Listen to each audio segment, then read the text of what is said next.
Ayan pong lumabas sa Gcash natin pag-open. Ang gawin po natin dyan ay i-update natin sa panibago po nilang version. I-click po natin ang Let's Go.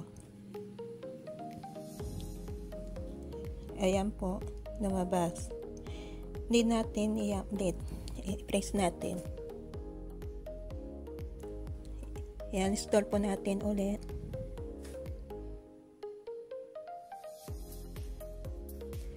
Antay natin na bagong version po nila. Ayan po, antayin po natin. Ayan po siya. Nag-install po siya ulit.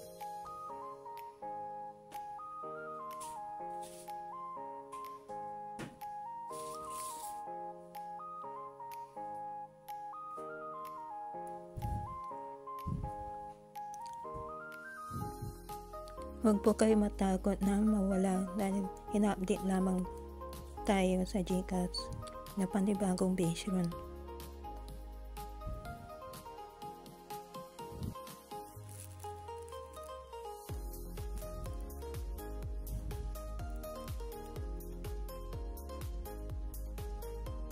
Ayan, ayaw pa.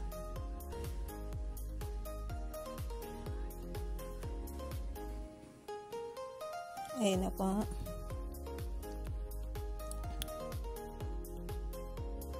Na-open na po siya.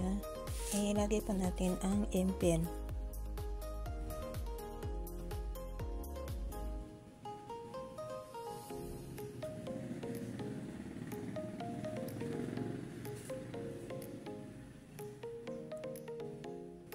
Ayan na po. Nabuksan na po siya ulit.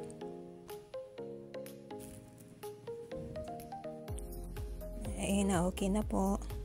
Na-open na panibagong version. Salamat.